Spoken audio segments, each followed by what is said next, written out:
ಕೇಂದ್ರ ಸರ್ಕಾರದ ವಿರುದ್ಧ ಎರಡು ವಿಚಾರವಾಗಿ ಪ್ರತಿಭಟನೆ ಮಾಡ್ತಿದ್ದಾರೆ. ಏನು ಹೇಳ್ತೀರಾ?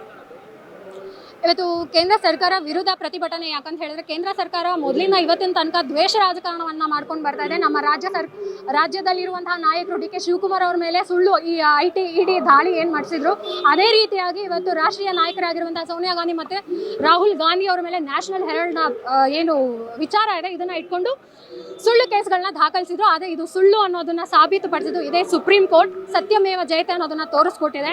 ಇನ್ನು ಎರಡನೇದಾಗಿ ಮನ್ರೇಗಾ ಯೋಜನೆ, ಅದರಲ್ಲಿ ಮಹಾತ್ಮ ಗಾಂಧಿ ಅವರ ಹೆಸರನ್ನ ತೆಗೆಯುವಂತ ಕೆಲಸ ಇವತ್ತು ಬಿಜೆಪಿ ಪಕ್ಷ ಮಾಡಿದೆ. ಇವರು ಬ್ರಿಟಿಷರ ಬೂಟ್ಗಳನ್ನ ಪಾಲಿಶ್ ಮಾಡ್ತಾ ಇದ್ದಂತ RSS ಸಂಘ ಸಂಸ್ಥೆಯಿಂದ ಬಂದಂತವರು RSSನ ಚೇಲಾಗಳು ಅನ್ನೋದನ್ನ ಈ ಹೆಸರನ್ನ ಬದಲಾವಣೆ ಮಾಡೋದ್ರ ಮುಖಾಂತರ ಜನಗಳಿಗೆ ತೋರಿಸ್ಕೊಟ್ಟಿದ್ದಾರೆ. ಹಾಗಾಗಿ ಇದರ ವಿರುದ್ಧ ನಮ್ಮ ಹೋರಾಟ ಖಂಡಿತವಾಗ್ಲೂ ಇರುತ್ತೆ.